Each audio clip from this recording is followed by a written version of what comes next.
오늘 함께 보실 하나님의 말씀은요, 로마서 6장 1절로 14절까지의 말씀입니다. 로마서 6장 1절로 14절까지의 말씀 함께 보시겠습니다. 로마서 6장 1절로 14절까지의 말씀입니다. 다 찾으신 줄 알고 함께 교독하시겠습니다. 그런즉 우리가 무슨 말을 하리요? 은혜를 더하게 하려고 죄에 거하겠느냐?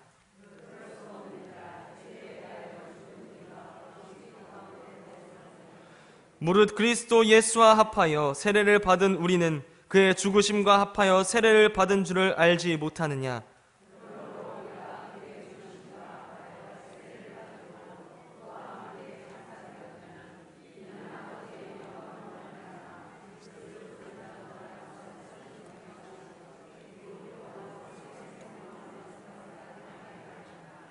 만일 우리가 그의 죽으심과 같은 모양으로 연합한 자가 되었으면 또한 그의 부활과 같은 모양으로 연합한 자도 되리라.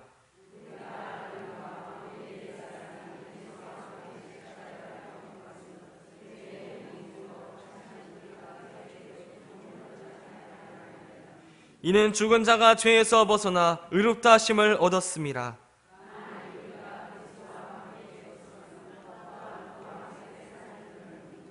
이는 그리스도께서 죽은 자 가운데서 살아나셨음에 다시 죽지 아니하시고 사망이 다시 그를 주장하지 못할 줄을 알미로라.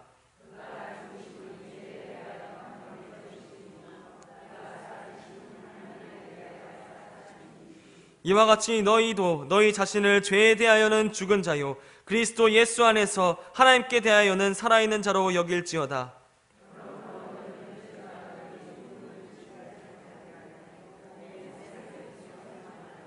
또한 너희 지체를 불의의 무기로 죄에게 내두지 말고 오직 너희 자신을 죽은 자 가운데서 다시 살아난 자 같이 하나님께 드리며 너희 지체를 의의 무기로 하나님께 드리라. 죄가 너희를 주장하지 못하리니 이는 너희가 법 아래에 있지 아니하고 은혜 아래에 있음이라. 아멘. 네, 기도 잠깐 하고 말씀 나누겠습니다. 은혜로우신 하나님 아버지 감사합니다. 부족한 종이 또 말씀 전하게끔 이 자리에 세우셨으니 아버지 은혜로 전하게 하시고 또한 아버지 말씀을 깨닫게 하셔서 성령이 하시는 말씀을 온전히 받을 수 있도록 도와주옵소서. 예수님의 이름으로 기도하였습니다. 아멘. 네, 성도 여러분 안녕하십니까? 네, 우리 옆에 계신 성도님들께 이렇게 한번 인사해 볼까요? 믿음으로 나아갑시다. 한 번 더 인사해 봅시다. 믿음으로 삽시다. 여러분, 우리가 삶을 살아갈 때 가장 중요한 것이 무엇이라고 생각하십니까?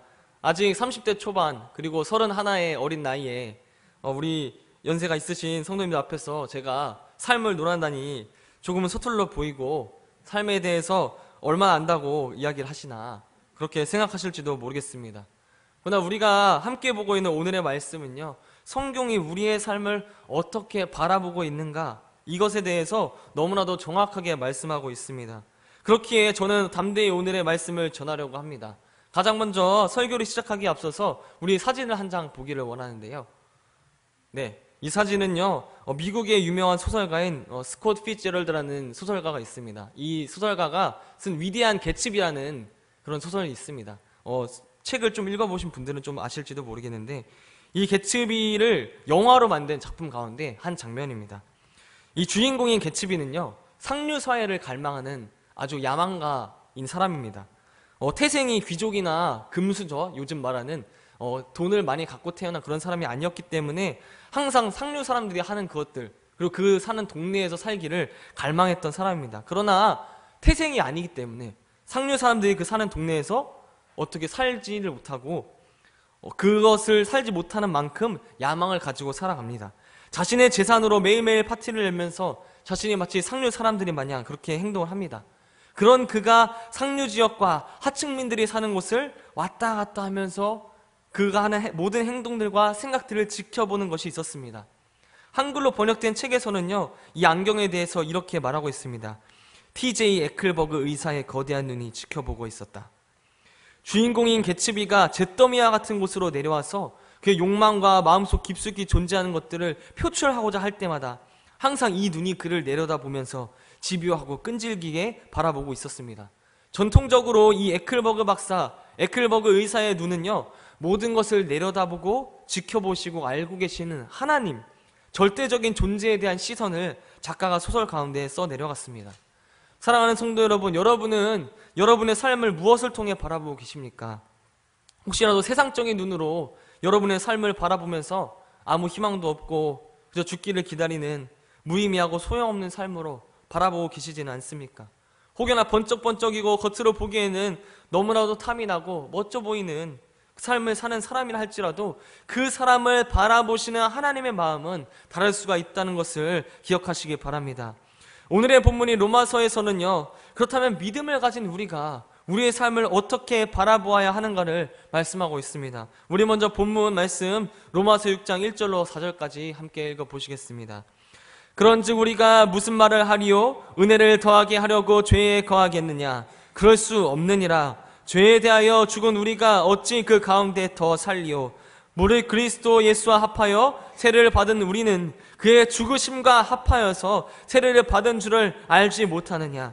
그러므로 우리가 그의 죽으심과 합하여 세례를 받음으로 그와 함께 장사되었나니 이는 아버지의 영광으로 말미암아 그리스도를 죽은 자 가운데서 살리심과 같이 우리로 또한 새 생명 가운데서 행하게 하려 함이라. 아멘.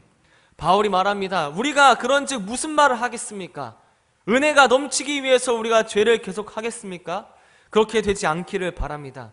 누구든지 우리는 죄에 대해서 죽었습니다. 그런데 어찌하여 우리가 아직도 그 안에 살겠습니까?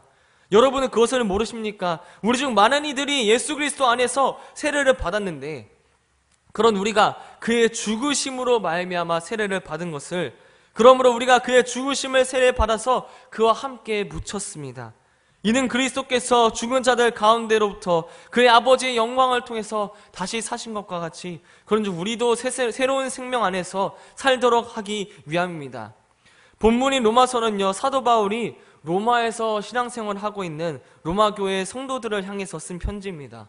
바울은 로마에서 신앙생활을 하고 있는 이들에게 분명하게 죄에 대해서 이야기하고 있습니다. 우리가 은혜를 넘치게 받기 위해서 죄를 계속 짓겠습니까? 또 믿음 안에 있는 우리는 누구든지 죄에 대하여 죽었습니다. 오늘의 본문인 로마서 6장 1절로 14절까지의 말씀 가운데서는요, 죄를 뜻하는 단어, 헬라어 단어 하마르티아라는 단어가 있습니다. 이것이 14개의 구절, 오늘 1절부터 14절까지의 구절 가운데 10번이나 반복해서 사용되었습니다. 그만큼 바울은 오늘의 말씀에서 분명히 죄에 대한 이야기를 하고 있습니다. 그럼 바울은 왜 굳이 로마에서 신앙생활을 하고 있는 이 성도들에게 이런 이야기를 해야만 했을까요? 그것은 로마 교회의 상황과 로마라는 그 환경 때문이었습니다. 여러분, 로마가 어떤 곳입니까? 팍스 로마나라고 하죠. 모든 길은 로마로 통한다. 문화의 중심지이고 당대의 모든 학문을 포함한 모든 것들이 하나로 모이는 그런 곳이지 않습니까? 로마 교회는 바울이 전도를 통해서 사실은 세운 교회가 아니었습니다. 로마 교회는 처음에는 유대인들 가운데 있던 그리스도인들을 통해서 발전된 교회라는 것이 학자들의 의견입니다. 바울이 직접적으로 세운 교회는 아니지만 바울이 전한 복음을 통해서 전달하고 그 복음을 통해서 어떻게든 생겨난 교회였습니다. 유대인들을 포함한 수많은 인종과 문화가 뒤섞인 그런 지역에서 생겨난 교회이니 어떻게 보면 고린도 교회나 다른 지역에 있는 그런 교회들보다도 더 바른 신학이 필요한 그런 교회였습니다. 또한 무엇보다도 가장 중요한 것은요, 이 교회가 현재 바울이 이런 편지를 써야만 하는 그러한 상황에 놓여 있었다는 것입니다.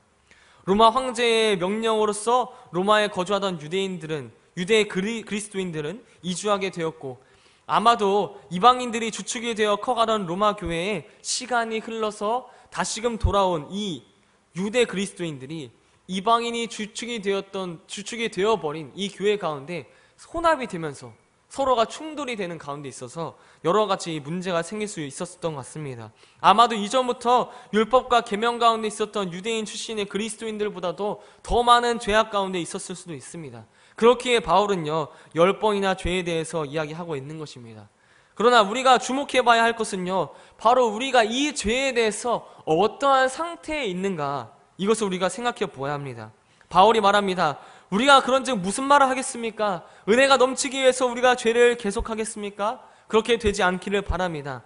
누구든지 우리는 죄에 대해서 죽었습니다. 그런데 어찌하여 우리가 아직도 그 안에 살겠습니까?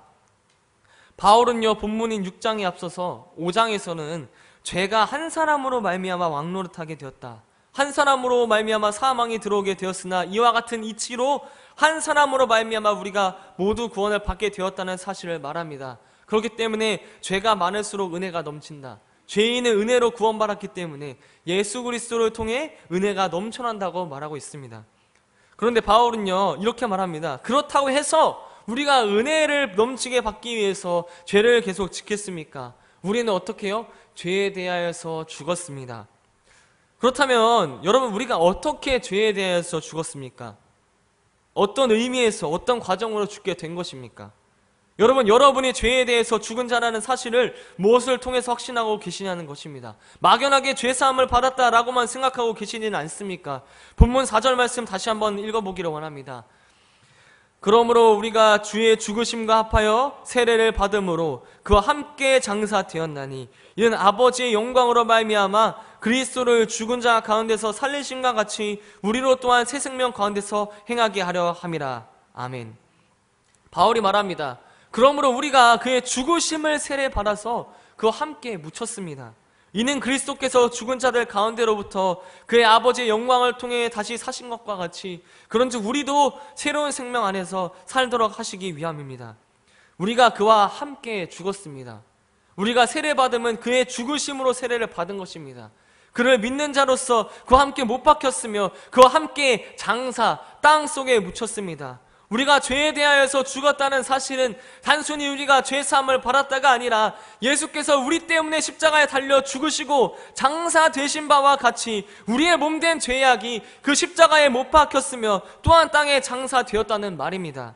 우리가 그의 죽으심에 참여한 자이며 갈라디아서에서 바울이 말한 바와 같이 십자가에 못 박혔다는 것입니다. 함께 고난을 받았고 함께 죽었다는 사실입니다. 이미 우리는 죄에 대하여서 죽은 자, 하나님께 의롭다 함을 받은 자가 되었다는 사실입니다. 여러분, 우리가 이 분명한 진리에서 은혜를 받기 원합니다. 우리 본문 11절 함께 읽어보시겠습니다. 이와 같이 너희도 너희 자신을 죄에 대하여는 죽은 자요 그리스도 예수 안에서 하나님께 대하여는 살아있는 자로 여길지어다. 아멘. 바울이 말합니다. 또한 그러므로 여러분은 여러분 스스로를 감상적이고 추상적으로 여기는 것이 아니라 논리적으로 분명한 진리 가운데 죄에 대해서는 죽은 자로 생각하십시오. 그러나 그리스도 예수 안에서 그리스도 예수를 통하여서는 하나님께 대하여서는 산 자로 생각하십시오. 여러분, 11절에서 여기다로 번역된 헬라어 로기조마이라는 단어가 있습니다. 이 단어는요, 수학적으로 계산하여 따져보다, 어떤 것을 여기다 라는 단어입니다. 너희는, 여러분은 단순히 여러분의 죽음을, 그리스도의 예수님의 죽음을 나를 위하여서 대신 죽은 마치 위대한 독립투사라든지 여러분을 살리기 위해서 희생됐어야 하는 소방관이나 어떤 감상적인 죽음, 감정적인 죽음이 아니라, 그러한 죽음의 사건이 아니라 여러분이 죽었다는 것은 예수 그리스도께서 십자가에 달려 죽으시고 땅속에 묻히심으로 여러분의 실제적인 죄가, 과거에 지은 죄, 그리고 지금도 계속 짓고 있는 죄, 앞으로도 지을 죄까지 모든 죄에 대해서 하나님께 대하여서 죽은 바 되었다.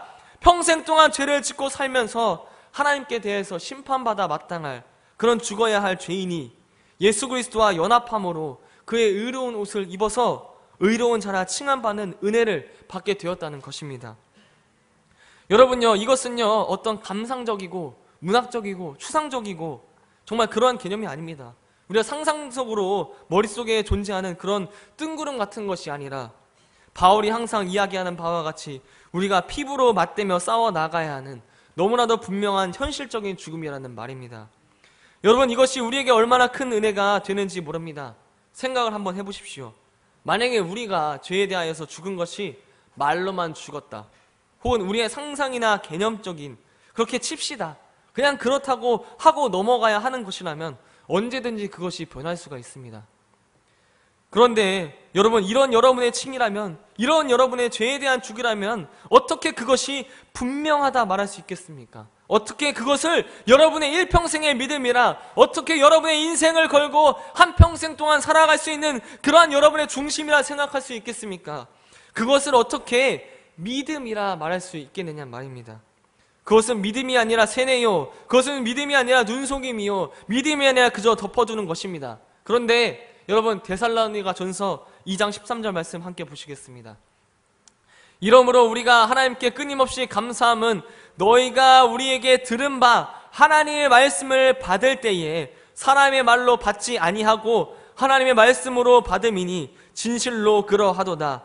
이 말씀이 또한 너희 믿는 자 가운데서 역사하느니라. 아멘. 우리 가운데 역사하는 믿음은요, 상상이나 추상이나 설화나 민담이 아니라 등등 소설이 아니라 우리가 들은 바 무엇이요?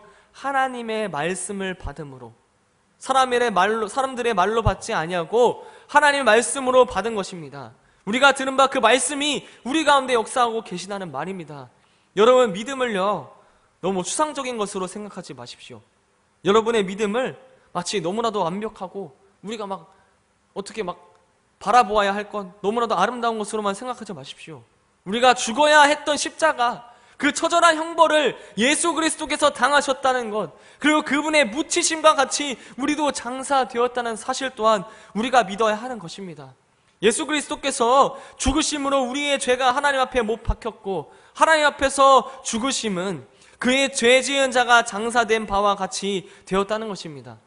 예수께서 죽으심은요, 이제 앞으로 또 누가 죄를 위하여서 다시 또 죽어야만 하는 그러한 죄가 아니라 그럴 죽을 필요가 없는 단번에 죽으심이었습니다. 어느 누가 다시 죽을 필요가 없는 그러한 죽으심이었다는 것입니다. 여러분, 어떤 것이 어느 누가 예수님과 같은 대가를 치를 수 있겠습니까? 예수 그리스도께서 살아계신 하나님이시고 하나님의 아들이신 예수 그리스도께서 죽으셨으니 그보다 더 큰 재물이 있겠습니까? 더 이상의 재물이 필요 없는 완벽한 희생 재물이었다는 것입니다.